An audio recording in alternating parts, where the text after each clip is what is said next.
Well, Mark Bealin, founder of SearchLab. Welcome to the Founder Talk podcast, man. Cheers. Cheers. Nice Glad to to have with you on, man. Yeah. Yeah, I'm excited to have this conversation. Likewise. I think every business since the history of time has wanted to be discovered. They've wanted to be found, and now, especially now more than ever, online. And essentially, that's what you help clients do is how do you get discovered? How do you get found when people are going to search, whether that be Google or now ChatGPT, of course, and other AI platforms. How does your business show up in that amongst other things that you guys obviously do? But I'd love to just start with the basics for founders, entrepreneurs listening to the show. How does SEO really work? And SEO obviously being search engine optimization. So how does your business get discovered? Sure. So thank you again for having me on. Yeah. I'm excited to be here. And yeah, I've watched this journey the whole way through. So I started in 2007 at a company called Local Launch. At that time, the place to be found was like the Yellow Pages. Yeah, so different times. Our company got bought by the Yellow Pages, R.H. Donnelly, who makes the Yellow Pages. And I really remember having these conversations with people where they would go, yeah, maybe, I don't know about this Google thing. The Yellow Pages has been around for 60 years. That's where you get discovered. And then I've just kind of ridden that wave of watching people move dollars from print to digital over time. And it's been a great time. And now there's a lot of volatility in search. And so it's a good question you ask. And how does it work for a business owner? It should be, I should say, first of all, I'm a specific type of an SEO. Okay. And so I'm a local SEO, which doesn't mean I only serve businesses in Chicago. That's a common misconception. It means I serve businesses that have a brick and mortar location or serve a specific geographic area. Think of the trades.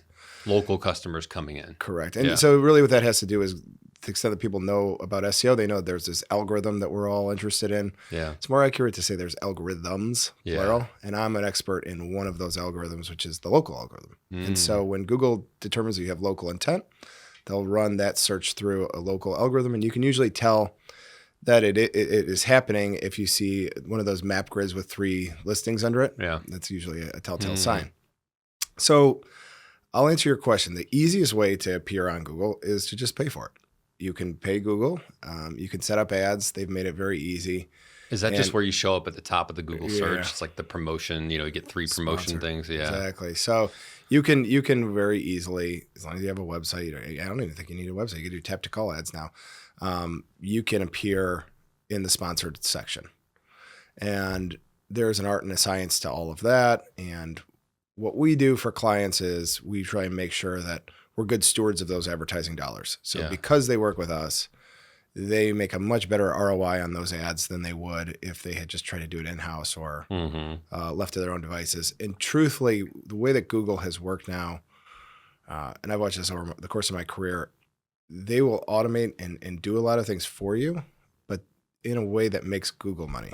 And so LinkedIn does the same thing with their ads. Like optimize this and get shown this, and I can increase your button. I'm like, it's going to give me worse results, and I'm going to pay more. It's the same thing. So a lot of our job is just to be advocates for our clients and make sure they're not spending good money after bad. Right. And so there's a bunch of boring details of how you set up campaigns and ad groups and keywords and ads, but there's a methodology to all that. So that's one way you can appear. The other way is that you can appear in the organic or in the local section. Yeah. So the first thing that I would say, if you do have a brick and mortar business or any sort of a location, the easiest, probably lowest hanging fruit is to set up a Google business profile if you haven't already, or to optimize your Google business profile. And that will allow you to appear not just in Google search, but also anytime if somebody's looking for a map. So if they're using Google Maps to find your location. So if you're a restaurant or if you're a car dealership or if you're a auto repair, having that fully optimized and set up is really important. And our team gets really nerdy about Google business profiles. And so there are specific things we work with a lot of car dealerships, so specific things for car dealerships, specific things for hotels, for example. Right. Medical professionals, all that. So so that's a really low-hanging fruit. The other area is organic search, which is going to be a combination of your on-page, like what's actually on your website. Right. what's off page, which has a lot to do with links and signals off the website. So a link is a third party linking, sending a backlink back to your website. It's kind of like a vote for your website. Yeah. And then technical, so like, are you findable? Have you set up your website in a way that Google can crawl it easily, index it, and get you in there? So a lot I appreciate that explanation. I think it gives us a good like high level overview of what these different terms are, because you live it every day, and I'm in marketing, so I get it. But for people that don't live this every day, they're like, what the hell is this, and how does it work, and and we're going to get into AI search here in a little bit too. I definitely want to talk about that and your journey as a founder too. Yeah, right. Let me circle back to the Google, trying to convince somebody to put their business on Google and kind of promote that way and be discoverable.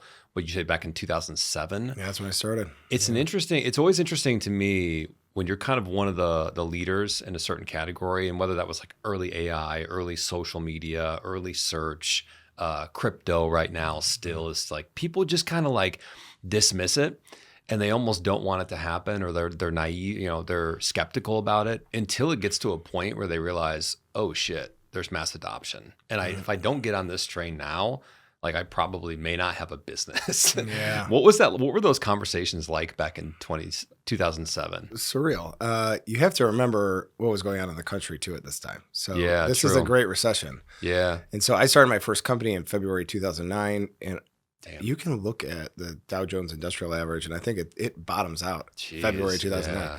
So just a ton of, there's this huge changing landscape. There was a lot of, to your point, resistance to that change. And I mean, our sales strategy was, let's get a Yellow Pages, see who has the biggest ad, and call them until we can have a meeting with them. Mm-hmm. That was really it. I mean, I did this over and over again. I can't tell you how many weird conversations I would have where people would be like, yeah, the Chicago Tribune's not going anywhere. Well, Google could be gone tomorrow, Oh man. Wow. And were they wrong? Yeah. And so you're right. The benefit was I could see, because I'm doing this 8 hours a day. I could see people, and I'm like, they're making a lot of money. Yeah. From that point, clicks were so cheap. Oh yeah. And so I was trying to think. I don't remember like really even using Google in 2007. I mean, it was there, but like maybe I just wasn't like, it was so new at that point that I don't even remember going to my phone and like Googling stuff. I don't think I remember that till like maybe 2010s or something like that. I don't know. Yeah. For me. Yeah. It's early. It was, I caught the wave. Like it was just getting started. And so what that tells you is it's sort of like an auction system. Yeah. It's not exactly. There's differences between an auction and how Google works, but it's sort of like an auction system where if there aren't that many people in the auction, the price is really low. Right. So the bidding for certain words and things like that. Yeah. The cost per click was, today, a personal injury attorney can spend like $200 a click. I mean, it could be a lot of money. In those days, it was like $8 clicks or $5 clicks or something like that. And so you get huge cases for very, very little money. So did you see certain clients then like who were like, yes, let's do, I believe in it? Because I think it takes the leader, owner, whoever's in charge, it takes them to have a vision of and forward thinking of where things are going. And for them to look, even though Yellow Pages and the Chicago Tribune or wherever else might work today, this internet thing I think is going to be big. Right. And we should at minimum start doing it a little bit, or like start understanding what it is, hire somebody to help us. The people that were starting to do that with you guys, were they pretty blown away by some of the results that they were getting? Yeah, in early days, a lot of times they'd take credit for, like, be proud of themselves for, having seen these trends like you're talking about. Yeah. The other thing the light bulb moment for me was all the data that we had. Yeah. So I remember thinking, I don't know how somebody who sells billboard space could do it. No data. Yeah. I just thought it was so strange. Phone books, at least that phone number you're calling, they can track how many times that phone number was called. Sure. But a bunch of different marketing, I was like, I don't know how they do it. Yeah. Because for better or for worse, I'm naked to the results a lot. And it's performance marketing. And if the performance isn't good, I can't hide from the data. Yeah. And so early on, I saw that and I was like, this is not going to change. Yeah. And candidly, you have less information today than you had, I don't know, like probably like the mid 2010s was kind of the peak Mm-hmm. of being able to really get great data. And then, a bunch of scandals happened, a bunch of regulation happened, and a lot of that data is more constrained. But still today, I think in digital, we can show an ROI better than most other channels. Yeah. And Same thing about TV ads and stuff like that. It's like, how do you track that? I mean, unless someone tells you that they saw you on TV, but it just seems like I'd rather put my money somewhere where you can really see kind of every single metric. Yeah. I mean, when I first moved to Chicago, where are you from? I'm from Detroit. Okay. And so when I first moved to Chicago, I interviewed to sell radio ads. And I thought that was I remember when I was a kid, that was a big thing. People made good money too. It'd be a good job. Yeah. And so I was like, this is what I'll do. Man, I'm glad I didn't get that job, because it was really again, I don't know how they make money today if they're still doing it. You got podcasts, I mean, it's just like that pond has shrunk so much. And yeah. So I gotta, this is you're getting a sense of like the world I came up in. Yes, that's good. Yeah. That it was this real changing landscape from these more traditional forms of media, and dollars were moving. Yeah. And I started companies that were I sort of skated to where the puck was going. It reminds me of, so I got serious about LinkedIn in 2019, early 2020, and it was before everyone kind of realized LinkedIn was like the greatest platform to be on for B2B at least. Yeah. And I just remember people not like very smart executives not understanding, why would we post videos on LinkedIn and we're going to look like what, like a know-it-all, or like, why the hell would we ever waste our time doing that? And I was like, no, it's not about you. It's about providing value to your audience and having you become the most trusted source in your industry and building credibility and helping them solve real world problems. And then when they're ready to buy, they come to you because they know, like, and trust you. That was like such a foreign concept. I was working a full-time job and doing this marketing gig on the side at the time in 2019, early 2020.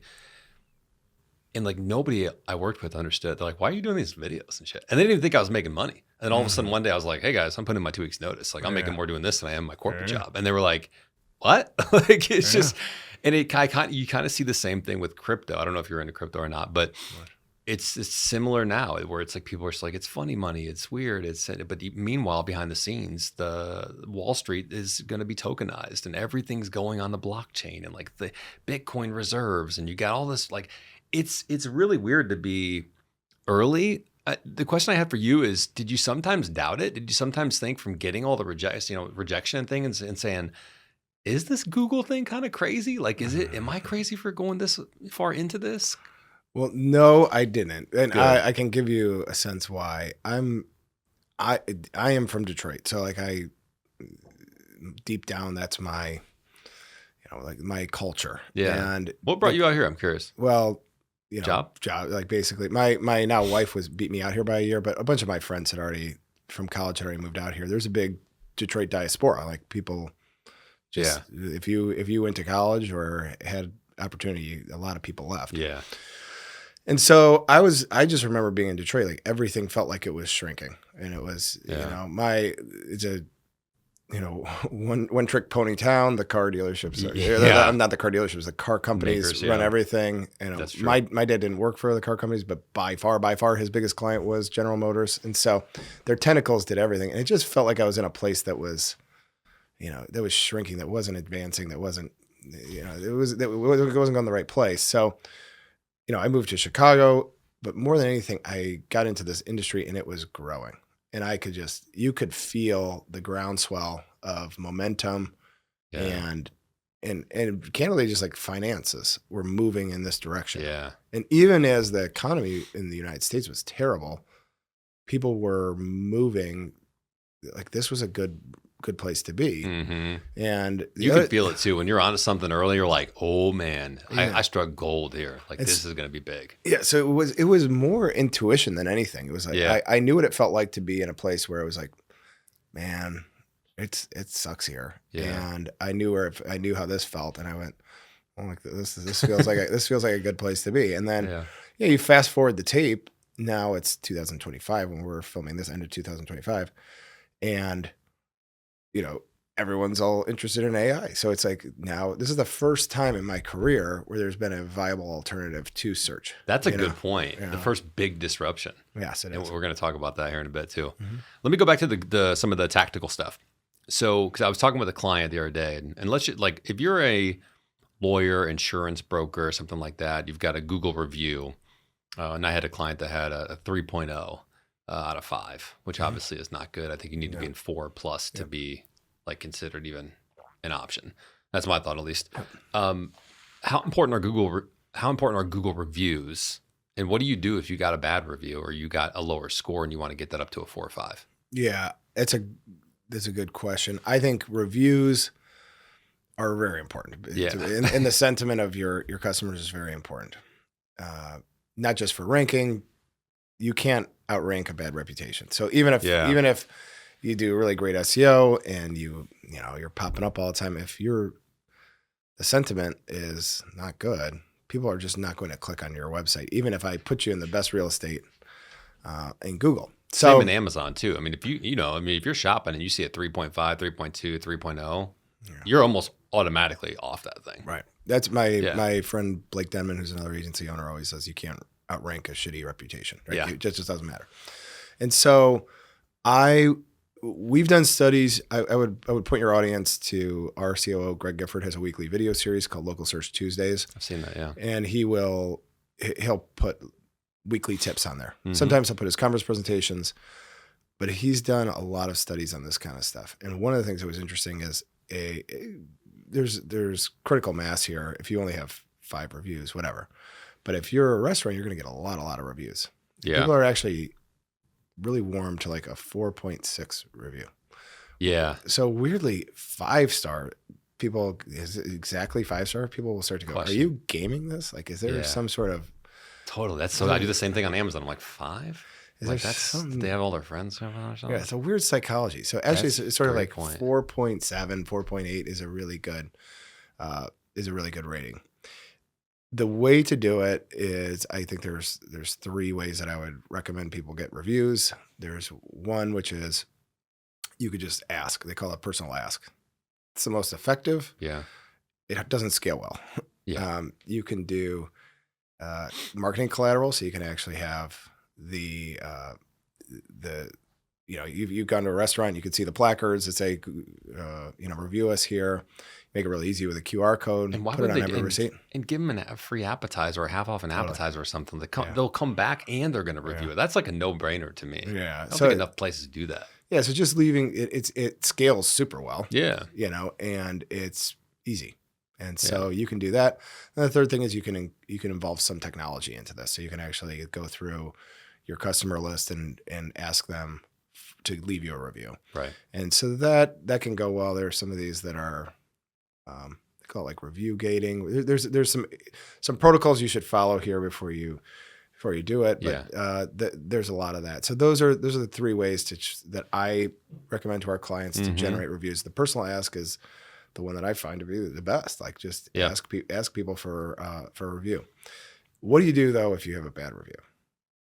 For one thing, people really freak out. It becomes an emotional thing for our customers when they get a bad review. So the first thing is take a beat. It's fine. Yeah. After a while, you're going to get a bad review. Yeah. And remember, 4.6, 4.7, that's the zone we're looking at.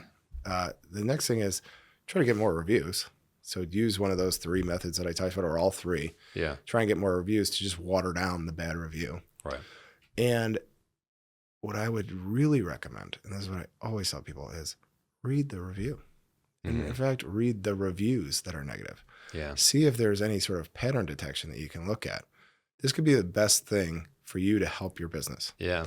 And the last thing is you should respond to the review, not for the reviewer, but for people who will come later and read that review. That's smart. So we will either on behalf of our clients or recommend to them that they respond to every review. And in some instances, that's a lot of reviews. The reason is if there's a bad review, people will read it and see how you handle it. So if you go, you're an asshole, like why'd you leave me a review? And like that's part of your review, they're not gonna. That's not a good idea. If you go, sorry you had a bad experience. I'd love to talk to you about how we could fix this.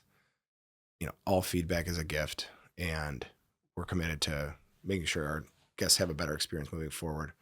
Thank you. Then you have a much better chance of getting some grace from the next customer who reads that review. That makes total sense to me. Yeah. And I think that's just like the right thing to do too, from a customer standpoint, is just take care of your people. If someone left you a bad review, to your point, there might be something to it. Yeah. There might be some feedback there that even though it stings, you might go, yeah, we probably could get a little better at that. Maybe we did drop the ball there. Yeah. And then I think you reach out and you respond to it because other people are going to see it, but also, it's an opportunity to connect with that person and see if maybe you can rebuild the relationship. We've had plenty of times where we've had a bad review. Either the customer or us have reached out to that person. Usually you have their information. Yeah. Could maybe you don't, but if you can just pick up the old phone and Imagine call that. them, Yeah. and you're really contrite, you go, yeah, I don't want anybody to have a bad experience. This is terrible. How can I make this right? There's a chance that person will take that review down. Yeah. I think that would absolutely floor people if you did that, in a good way. Yeah. I think they'd go, holy shit, I just got a call. Remember that restaurant we went to and we had a bad experience? I just got a call from the owner. Right. Sometimes it's like scale the unscalable sometimes, sometimes you got to do the things that don't necessarily scale perfectly, but it just makes a big difference. Yeah. And a lot of this stuff with reviews, I'm just telling you a bunch of things that are just basic blocking and tackling of running a company. Right. Customer obsession. Yeah. Admitting fault when you're wrong, taking accountability. Yes. Genuinely learning from your mistakes to make sure they don't happen again. All that stuff is important in any facet of a business. It just so happens that we're really experts in this review part of it. But if you take those lessons and apply them to other parts of your business, you'll be doing well too. Yes. Customer obsession is my big talking point in my company. We have to obsess about our customer. Yes. Customer centeredness. They keep the customer in the center of everything that we're doing. A review is just a way to do that. Yeah. So I used to Google pretty much everything when I needed an answer. It's like Google. You Google it, you type it in there, you get an answer. And now I'd say about 90% of my searches or inquiries are ChatGPT. So it's shifted from Google to AI. I think a lot of people have made that shift to some degree, some more than others, some less than others. How does AI search really work compared to even traditional SEO? Well, it's different, and it's different in a lot of ways. So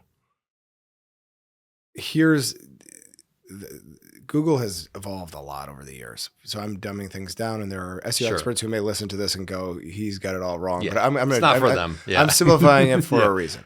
So there is some predictability. If I search for a car dealer near me from here, and you do that same search, chances are we're going to have a very similar search engine results page. That's not how ChatGPT works. Right. ChatGPT, if I look for, first of all, they struggle with local, but if we did the exact same prompt, word for word, because of my past history and because of your past history using it, we could get vastly different responses. I personally could do the same prompt 4 times and get 4 different answers. It's probabilistic. It's not predictable the way that search is. And so it's very hard in that world to say, do tracking or create tools that could be, how often is your brand being mentioned on an LLM? It's very much individualized for each person. Right.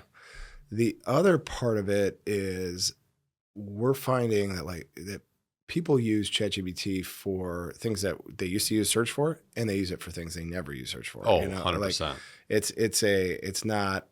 It's not one and the same. And the last thing I would say is Google themselves are using AI. So even if you go to Google search right now, they call these AI overviews are taking over a lot of the informational searches. Right. So what Google's interested in, and I think where we're seeing this is kind of their fortress, is all the transactional searches. So still today they struggle with local, which could change very quickly. Where I'll give you an example. I wanted an itinerary for an offsite we were having in Boston.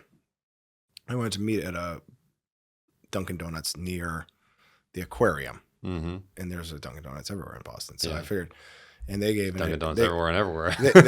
they gave an address. Like ChatGPT gave me this great itinerary, gave me an address for a Dunkin' Donuts. It was close to the aquarium. When I walked to that address, it was not a Dunkin' Donuts. You know what I mean? So it's just, it does struggle with local right now. It's funny you say that, because actually, if I'm doing a local search, I actually really trust Google, and I'll go straight to Google for something local. Like I'm finding, movers or something like that, or a local coffee shop. I just trust Google, and I can look at the map, and it's just more clean cut for local. But ChatGPT for more conversational type things. Like I can't really have a conversation as much with Google. And I think that's what's changing the search is people are no longer saying, what's a good marketing consulting firm or SEO firm? They're saying, hey, I'm this kind of company. I'm got this going on in my background. Our products and services are tailored to this type of company. Yeah. What would be a good search firm? And give me the top 3 and give me the pricing for each ones and that kind of stuff. Yeah, like I have, I'm very late on this. It's December. I need to plan our annual retreat for my leadership team, which is in January. And so I was like, oh man, what a idiot. So I didn't go to Google. I went to ChatGPT and I said, like, here's my budget. I'd like to be in Cancun or Tulum or something like that. And it's going to be a business function. I don't want a bunch of drunk college kids at it. Right. Give me some options. Yeah. And that would have been something I would have used to do in Google. That job to be done is being done better with AI right now, which is interesting. But when it comes to the mechanics, like what's different about AI search versus traditional Google search? Like what is it looking for? Like how does it come up differently if I search on ChatGPT right now versus if I type it in Google? Is Google looking for keywords, backlinks, this, and ChatGPT or AI is looking for something different? Yeah, I think Google is going to crawl the World Wide Web. So they're going to look for every website on the World Wide Web, and then they're going to put it into an index. Think of that as like a giant My Documents. Okay. Right? And that's why they can search so quickly. So when you do a search, they're not looking at the live World Wide Web. They're looking at a modest, like very slightly outdated version. So they're going to recrawl the New York Times, the Chicago Tribune, like regularly throughout the day. And so you do that search, it runs an algorithm, which is a math problem. And very quickly, it can spit out results. That's why if you ever notice, they say results in 0.26 seconds. Yeah. Because early search engines, they used to go out and bring it back. And so you have kind of 3 main parts in a search engine. You have like a spider or a bot that crawls the World Wide Web. You have an index where they store all that. That's your giant My Documents. And then you have an algorithm. And those are, again, I'm really dumbing this down. Yeah. Algorithms probably. But that's the basis of a search engine. An LLM works differently. It's going to be machine learning. It's going to be much more about probabilistic, like what's the next word that I should be putting in here. And it's going to learn. It has to, learning is probably a word that I'm not a machine learning expert or anything like that, but it's going to learn based on other sources. It's going to have training models. So a lot of that comes from like Reddit is well known to be a very big training ground for ChatGPT. Yeah. Right. So they're going to learn how do people on these websites write, converse, talk, and, Grok is going to be Twitter. Like they're going to watch it. They're going to train on Twitter a lot. And the one that should probably win, I would say, would be Google because they have the most data. Yeah. I mean, I heard Bill Ackman, who's an investor, talk about this, and he's like, Google came out and had a bunch of embarrassing PR disasters in AI when they first started. Yeah. Yeah, people thought they were not going to be the leaders, and they're actually kind of turning the page now, and it looks like they might be. They just have too many things. First of all, it's much more expensive than people realize to run this stuff. So it's not like software. It's really expensive. So there's a lot of CapEx. Google has a bottomless pit of money. They have more data than anybody. I mean, Twitter is a training model versus everything that Google has is just not a fair fight. Right. And so Google has your email. It has everybody's email. Like there's the #1 email client out there. They have all the search history. They can crawl the World Wide Web better than everybody else. They have this first mover advantage there. And so they should, I think, over time begin to use that advantage. Right now, it just seems like ChatGPT has kind of gotten the brand. They are the Kleenex of AI right now. Or from a consumer standpoint, they're the brand. But I watch Google very carefully to see how they're looking at this. I think they're trying to use. There are some times where it's like, I don't think AI was the best way to do this, and you're just kind of shoehorning it in. Yeah. That's how serious Because they if are. you're not, it's like you're not up to date on what's going on. Right. So much of investors are like, where's the AI in your business? Like, and if you don't have it, you need to have some type of AI in your business now. But that's the long and short of it. Is like, I don't know that, in particular, like ChatGPT is interested in 10 blue links, what we would talk about in search. Like, we're going to rank 10 websites per page, old school SEO. ChatGPT is looking for the answer. That's the difference. They're an answer engine. Yeah. And that's why consumers, I think, really flock to it, because it wasn't the promotional stuff. It wasn't what they wanted you to see or what someone paid to see. It was, wow, I got an open and honest answer. Sometimes it hallucinates, obviously. Right. Why do you think Google just didn't create a ChatGPT of their own first and say, it's kind of like, why didn't freaking Walmart build an Amazon? I think about that all the time. It's a good question. There's a lot of layers to it. It kind of kills their old business model is the problem. But I don't see it that way. I see it as like, hey, this is going to happen anyways. If anyone's going to put you out of business, it should be you. And if you adapt and do the right things, you can stay in business and probably be even stronger. Yeah. And there's plenty of search traffic right now too. So it's like, oh yeah, there's not it's not like either you have LLMs or you have search. Yeah. These Totally. this is an ecosystem. Yes. And I would say Google's a company I've been watching, I've been fascinated by for a long time. And I started in 2007. It used to be that they were this incredibly innovative company. They would come out with, to think about Google Maps is hard to even, for somebody who's listening to this, it seems like, it's like they've always had Google Maps or whatever. That's an audacious thing to come up with. Oh yeah, I believe it. It was crazy. Yeah. Like to actually be able to put navigation details for the whole World Wide Web. They used to have the car driver around, like you have a picture of everything on the outside. That's a crazy innovation. Yeah, and when it really did is. that, they were leading with technology. They were leading with their best foot forward. They basically just stole Microsoft Office. So they came out with a whole suite free. Yeah. Use Google Sheets, use Google Docs. Like, I like it better than Microsoft. Yeah, Microsoft annoys me, but they just went and drank Microsoft's milkshake. That's the company I watched early in my career. Yeah. Innovative. They're going to come out with a phone. They're going to be a true competitor to the iPhone. And something is different with the company today. It got so big. Well, that's what I was going to say. Yeah. You're small, you're kind of fighting, you're innovating, you're disrupting. You get to a certain point of size and stature that it's almost about how do we survive and not go out of business versus how do we thrive and push things to the next level. It could be about size. It could just be about culture too. They were very interested in engineers. Just wanted engineers. And they used strange words like googly. And they did your 20% time to come up with stuff. So a bunch of really great innovations from Google came in this 20% time. Today, it's much more there's a bunch more finance focused people there.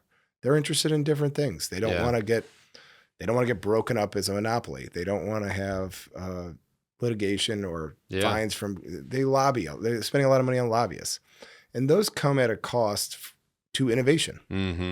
And so I don't think and that's not just to Google. I think a lot of these companies are just not as innovative anymore. When was the last great Apple innovation?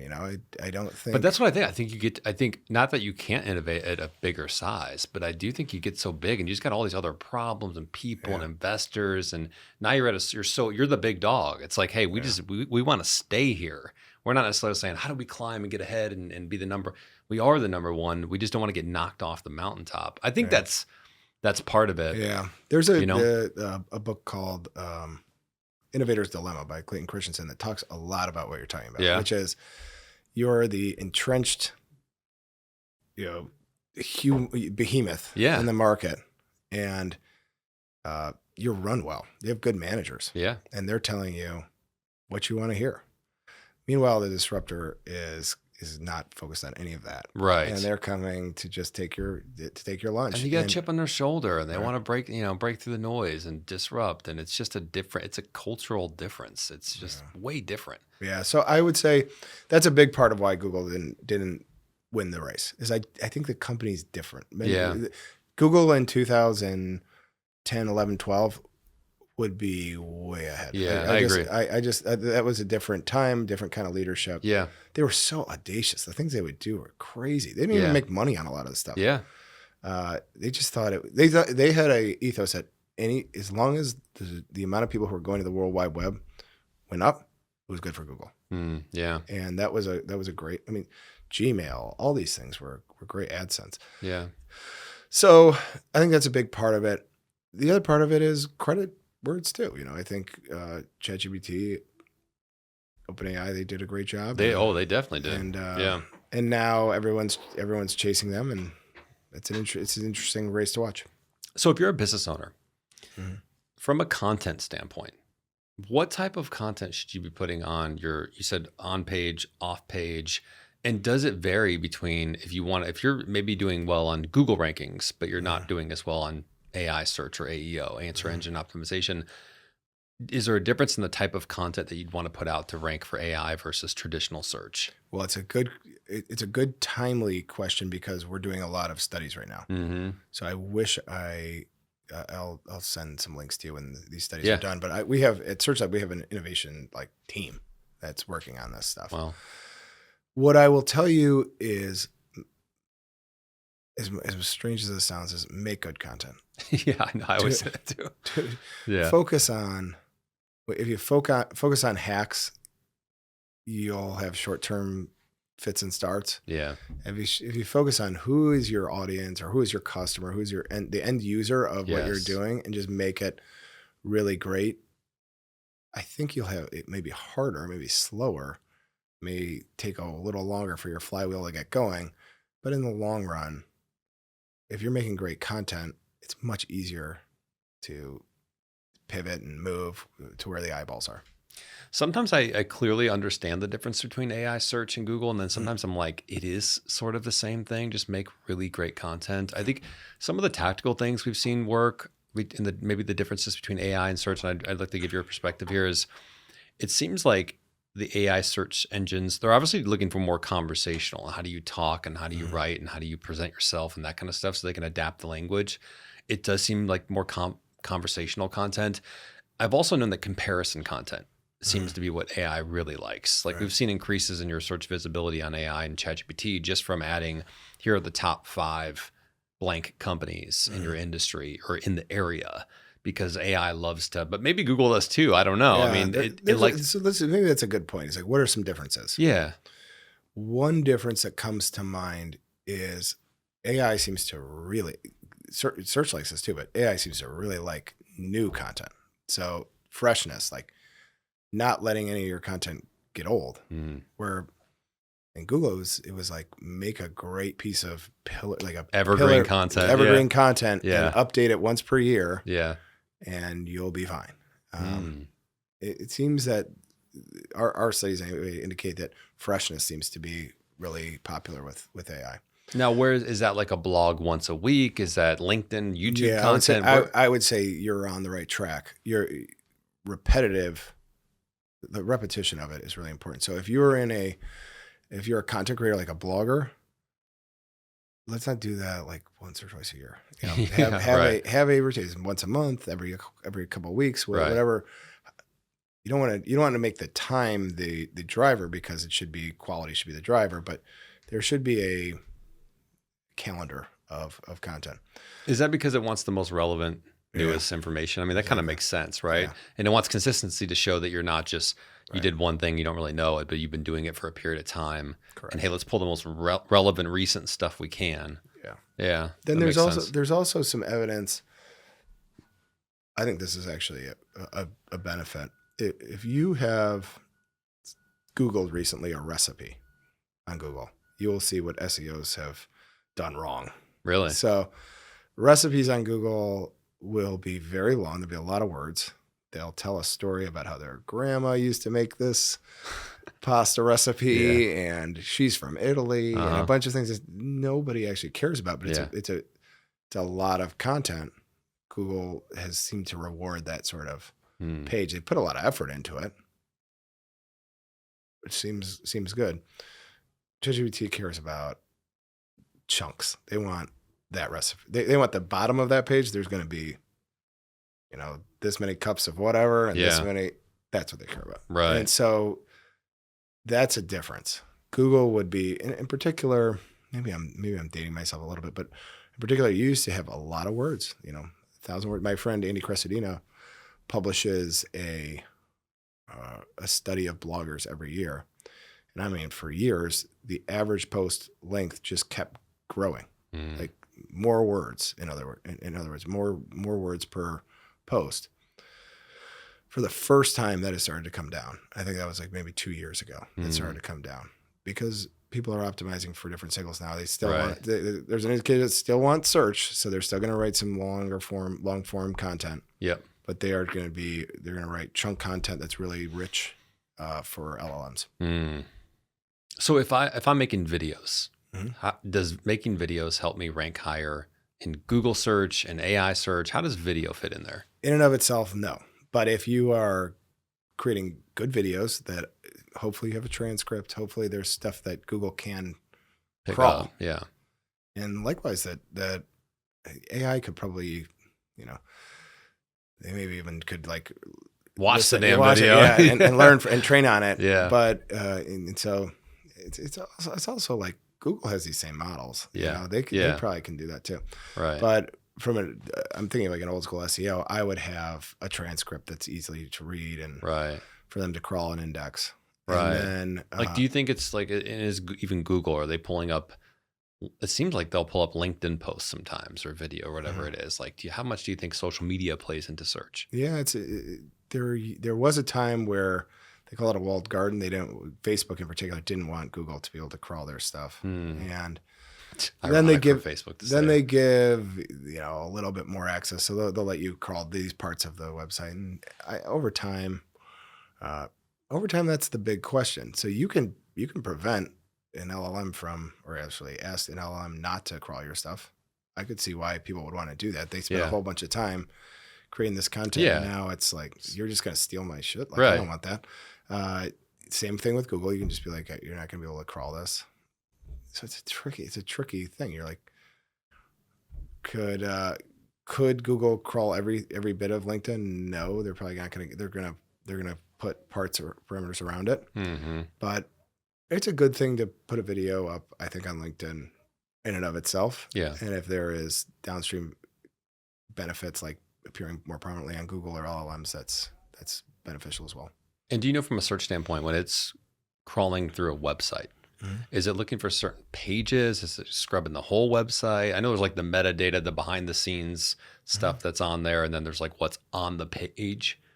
Like, how break that down for us? Yeah. So they'll crawl a page and they'll go through hyperlinks. They call this like, something surfer model. So anyway, they are crawling all the content that's on that page and then hopping from hyperlinks. So if you're linking internally, they should crawl your whole page, provided you've set up your website in a SEO friendly way. Some technical SEO considerations here that are kind of boring, but important as well. If you link out, that's how new web pages get discovered by Google. So it's like they're going to follow from website A, linking to website B, then they'll start to crawl this site, and it just continues to go. Like a virus, yeah. Just continues to go through. And all of that gets saved and updated, depending on how popular that website is, either daily or hourly or monthly. If you could come into a business and you can only do one thing to improve their search on how they get discovered by customers online, what would the one thing you would do? You have one kind of tactical thing you can do to a business. I think I said it at the beginning, especially if they're a brick and mortar business, I think there's so much value in Google Business Profile. I also think maps are a bit of a hedge in AI because you still need navigation. You still need to know how to get places. Is ChatGPT going to do that? Like, if not, it's going to be tough to have. What are they going to train on? Right. Maps. Yeah. Right? And there aren't 5,000 of these things. There's like Google, Apple, Waze, which Google now owns. So I think making sure you're findable on maps and making sure you're findable on on a search engine results page is Mhm. really, really important. And you'd be surprised how many people mess it up. Hmm. It's super, it seems easy, but good category selection, making sure you've got a way for your customers to engage with you with reviews, that you're posting onto your Google Business Profile is really important. What has happened? This predates AI. Okay. Is something called zero-click search. So I do this a lot, where I'm looking up a restaurant that I like to go to. On the right side, you'll see what's called the knowledge panel, where they've got information about that restaurant. Sometimes the information in there is more valuable than what's on their website. Like they could put when the restaurant's the most busy, for instance. Yeah. So when I don't want to go then because it's gonna be busy. I'll see the phone number for that restaurant. Call them, and I will never visit the website. That's a great point. It's a zero-click search. And you got no attribution for that. No attribution. Yeah. And so what do you do with that? So this has been something going on for a long time in Google, where zero-click searches are now just like exploding because of AI overviews. So there's still a lot of search that goes on that we don't have that data that I started our conversation talking about that I really love.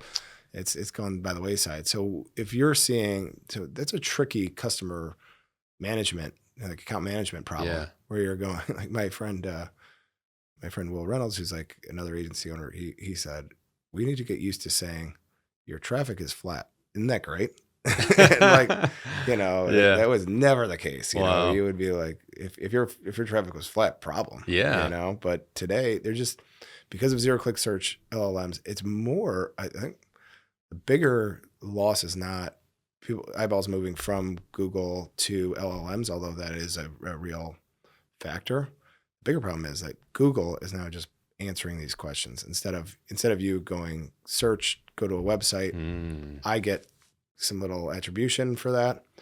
It's you search, the answer is there. You never go to a website. It's a zero-click search.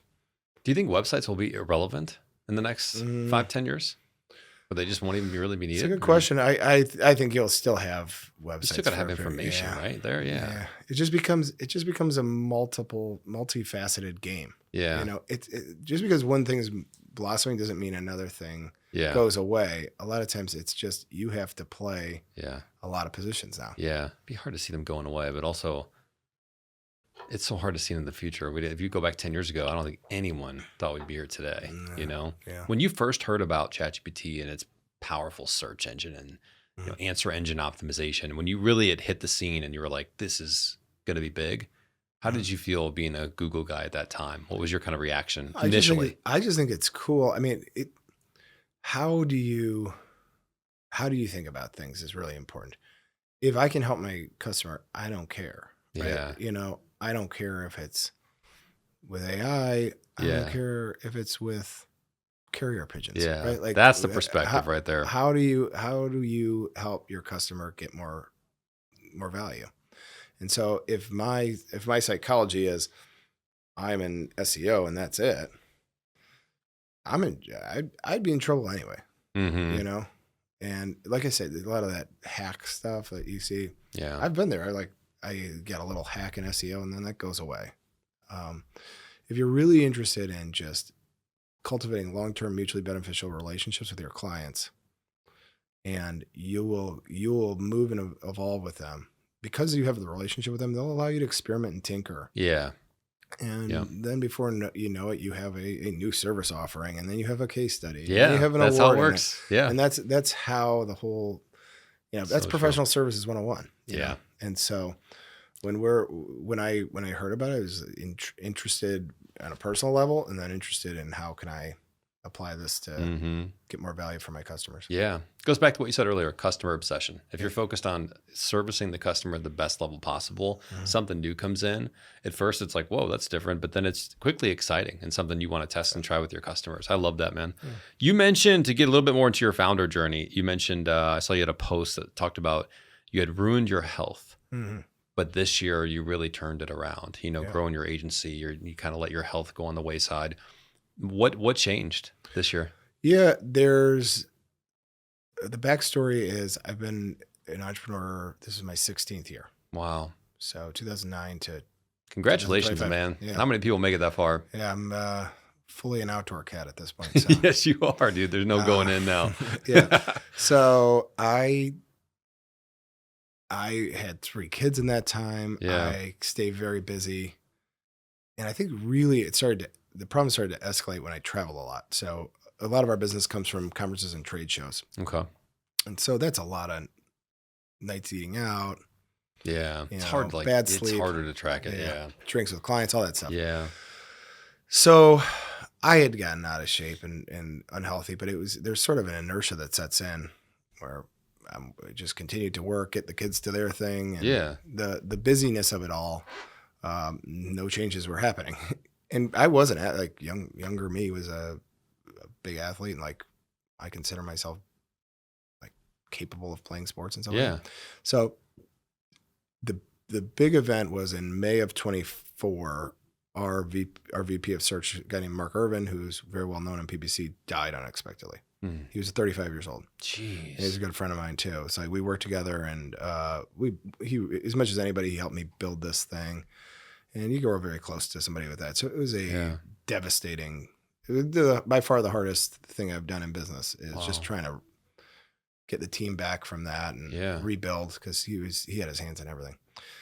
So when he died, almost my wife, as much as anybody, was like, you got to go see a cardiologist. I was 41 then, or I was 41. So I, did a whole bunch of tests. I was mostly healthier than I thought, but I had really high A1C, which is like, I was pre-diabetic. So I was heading toward diabetes if I didn't make some changes. So I tried a few things, and I'm just an extremist to the max. So if I don't really go crazy, I probably won't do it. I can't dabble. Yeah. And so at the beginning of the year, I joined Adventure Club, which is Jesse Itzler's mastermind, if you know him. Yeah. And that was a big turning point for my health. So I've done I've done 3 endurance events now that are notable. Yeah, he hired David Goggins, didn't he? He brought wrote him a book. To live with him. Yeah, wrote a book about it. That's extreme. Living with the SEAL. Jeez. And Jesse's an amazing human being. I love him. I love all his stuff. Yeah. And I've gotten to know him a little bit this year. And so I was like last weekend I was with him. Really? For our last event. Yeah. Wow. And so the first one was rim to rim to rim, which was the hardest one, honestly. So that is the rims I'm talking about are Grand Canyon. So I walked down the Grand Canyon, across, up the other side, down the North Rim, across, and up the South Rim. And so it's 44 miles. It took me 20 hours to do it. We did it in one day, too. It wasn't like we didn't camp, and I lost toenails. And really? Amazing experience. It was an amazing experience. And so the training for that was really grueling. And I didn't drink alcohol for 2 months. I dropped 20, 25 pounds. Wow. I got really a lot stronger. I was at the beginning, I could barely even run 1 mile. Right. And then I was doing 7-8 mile runs for training every week. A bunch of exercise. So I got so into it, and now it really feels like this is a part of my life. Like this adventure. This adventure part is really in 2026. I'm already planning my adventures for next year, and so I'm a big cautionary tale for what can happen if you get super obsessed. Yeah, and it didn't have to have. A lot of that's just lack of discipline, but also you can. I mean, anybody who listens to this, it's really hard to run a business. It's hard to have 3 kids. It's hard to. I mean. I coach varsity football. I coach. Yeah. I am involved in a bunch of boards. I'm a hustler kind of person. So you do that. I needed the balance of exercise and diet and all that stuff to make sure I could continue to perform to the nth degree. How do you do it all and find time to, quote, balance your work, your life, your kids, your being on boards, running the business? What's your kind of trick for that? At any given time, I'm not in balance, right? I'm working out like a crazy person to get ready for an event. That's not in balance. There are times pretty soon I'm going to shut down and I'm going to go spend time with my family, and I'm not going to be in balance with work. And I have a lot going on at work. And I'm just going to say, see you in 2026. Yeah. But there's a couple of tricks. I think one thing I've learned this through this adventure club or through my journey here is your calendar can be your friend in this. So make sure I put in the things I have to do this year. Like I have to do this race called Trail in Park City. I'm going to put that on my calendar. Last year I had a goal to go on 22 dates with my wife. I've gone on 22 dates with my wife. That goes on the calendar. Nice. So you put all these really important things on your calendar first. Like the rocks and the EOS. Yeah, exactly. You do all that stuff, put it all on your calendar first. The rest of the time that can work. Mm-hmm. And I wanted to attend 80% of the practices for this football team that I'm involved in. I probably didn't quite get there, but I got pretty close. And then what's left, I can work around that. Mm-hmm. And so it's been really great. And there are things that are priorities at work too that I want to make sure they get on the calendar. And so that's how it works. The other thing that really helps is I really do tell myself, it's my self-talk, but I'm an entrepreneur. So I didn't start a job. I started a company. The team has to do a lot of, Yeah. I have to have a really good team, which I'm fortunate to have. Yeah. And that affords me the ability to sit with you and Tuesday morning and not a care in the world. Yeah. It's nice. And so that psychological flip, which probably happened for me in like 2019, 2020, I joined a group called Entrepreneurs Organization, EO, Chicago. We have a mutual friend Jared, who's in EO with me. Shout out Jared. Awesome dude. He's on the show. Yeah. And so that early period really helped me to shift from I'm an SEO, I'm a digital marketer, to I'm an entrepreneur. Yeah. And so even today, like you're asking me a lot of SEO questions, AEO questions, like candidly, there's people in my company who'd be better at it. Sure. Me. Yeah. I'm not the best anymore. Right.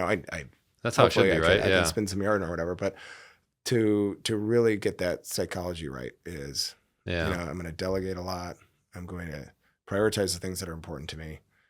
And then at any given point, my life will be out of balance, which is fine. Mm-hmm. Where do you spend most of your time now as a founder, CEO? Currently, we're in an interesting point where we're looking to bolt on agencies. So I'm looking to acquire. So corp nice. Dev would be kind of where I spend a lot of time. Really? And trying to find, and I love most of it and absolutely hate some of it. Really? So it's really fun. I think that's always going to be a little bit of the case. Yeah. It's really fun talking to other founders. Yeah. Hearing their story. And even if you're like, oh, you're not a good fit for us, but that was an enjoyable learn something maybe 45-minute conversation. Yeah. The part I don't like are brokers, lawyers, this whole cesspool of vultures I don't really enjoy. So I have wonderful lawyers. I really love them. And I think one of the things that I really give them credit for is they speak this language. Yeah. So nobody's authentic. Nobody's sincere. The founder is, but none of their representation, their broker, you have to be careful, walk on eggshells with every word you say. And so I don't love that. If I could just talk to the founder and we can navigate it without all these people, right. I would like, it'd be a 10 out of 10 job. I'd do it all day. Right. I gotcha. Oh, well, going back to the focus thing, I think one thing I try to do kind of on the micro level with what you do at a yearly calendar level is I've been trying to say coming into the day saying, what are the 3 things I have to do today that's going to move the business forward? Yeah. And everything else can fall after that. And then I think the other thing is just like a kind of a minute by minute, hour by hour focus reminder. Because it's so easy. I'm sure you probably see the same thing where you pull out your phone and pretty soon, or you were going to check something on a LinkedIn DM and then you saw a post pop up from someone you knew and now you're in that. And then you got off LinkedIn, now you're somewhere else, or it's like, you just can go a million different ways. And so I think part of the hack is focus. Yeah. Just only do the thing that you need to do right now and don't let your phone, put it in the other room, let it charge, whatever it is. Don't let it pull you away. Because it's just, I don't know, for me, it's easy to get down a rabbit hole quickly. Yeah. I also think, maybe it's because I'm in marketing, but there's so many things that are, they're trying to make you psychologically crazy. 100%. So everything is trying to make you move faster, decide quicker, stay on the platform. faster. Yeah. And they're good at it. Yeah. Upgrade from Uber X to Uber Black to Uber Comfort or whatever. Like it's like spend more money, move more quickly, decide more. And being just generally aware of that. Not that I'm not a Zen, I'm getting a little bit into, an area I'm not that knowledgeable about, but really just being aware of that and going, I'm not going to play that game. Like, the things just slow down. And so that your phone is designed to make you anxious and it will up in the head, it really is just recognizing that and going, I'm not going to play that game. Like, that's it, man. I think that can be very helpful too. And the importance of focus, your point about focus is really, really important. Where energy goes, everything flows. So as a founder, where my focus is going to, like, people will galvanize around that. Yes. So if I'm really interested in corp dev, we're going to get really interested in corp dev, and that's the mission, and that's people will get involved. If I'm really focused on doom scrolling and letting them just, it's going to be a mess. Like we have to be driving somewhere. Yeah. Positive. If I'm talking customer obsession all the time, customer obsession to the point where they're rolling their eyes, like, we'll say things. My friend Paul introduced me to this line that I'd say all the time. It's like, profit is the applause of our customer, right? Like, profit is the applause of our customer. I love that. That's good. If I'm saying that, that's reinforcing. I'm obsessed with customers, right? It's their. That's a good line. It's their applause that is our profit. Where did that come from? I don't know. My friend Paul Pagel, who's a EO guy. Did he make it up? I want to get that on a painting or something. That's really, really good. Yeah. And so if I'm saying that, then that becomes that tone at the top becomes hopefully what everybody else says. And if they don't, the contrast shows up. Yeah. Like they'll be, they just might be a nice person, but we can't coexist in a working environment. Yeah. If we don't have that. So. And what does the next 5-10 years look like for you? What's your ultimate goal with the business? Sounds like now you're trying to acquire, but is the goal at some point to sell? Is it to pass it on? Have you thought that far ahead even? I don't know. I mean, I'm very interested in this next run. So we talk, I have like a financial number, but I want to take the agency, basically like triple it in the next 3 years. And so to do that is a combination of acquisition and organic growth. And then we should like incubate some services of our own. Yeah. Right. So that's a really fun ride. That does mean we're going to have to grow up a lot, and some of the fun fly by the seat of your pants, which there's less and less of that these days, but it's fun. It was fun to run a pirate ship. And so it's fun. It's fun to this first phase, but now it becomes much more of like really, disciplined rigor in every system and process in your business to make sure you can scale appropriately. If an agency is listening right now, what are you looking for? So we're looking for a few things. One, I don't want to hire a job. So I want somebody that it can be founder led, but they should have a team, and the founder could leave and the operation will so right. There are things that are just important and fine. It needs to be cash flow positive. I'm not wild about being a piggy bank for a startup. That's just not my thing.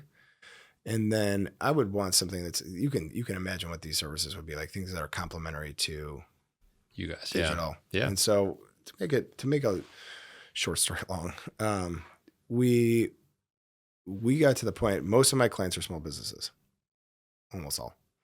And we got to the point where we're starting to plateau. You think about it this way: if you have $10 million of revenue and you're retaining 80% of your clients, which isn't bad in small business land, it means you need to sell $2 million of services every year just to tread water. Yeah. Not grow, just to not lose money. Yeah. So that becomes really hard. And that reality started to hit me, and I was like, man, how do we escape this trap? And so I decided, let's try and move up market. Let's try and get to the mid market. I'm not trying to get to enterprise or anything like that, but let's get to mid market. So I talked to an agency friend of mine, And he said, well, he was in between jobs. Like, I'll introduce you to these guys. I'll introduce you to these guys. And he went, oh, they're not going to talk to you. You just have 2 services. They want an agency. They want to be able to drop any problem they can think of, and it goes places and it's done. Right. And they don't want 26 niche service offerings, right? And so, yeah, I would recommend you grow your agency horizontally, like your service offerings horizontally. I don't just do what anybody says. I thought about what he said a lot, and I was like, I think he's right. And so, what would be, if you could think about what would be a good bolt-on to a company that's very strong in PPC and SEO? Yeah. That would be who I would want to talk to. Like if you have a complementary service to that, I would love to talk to him. Cool.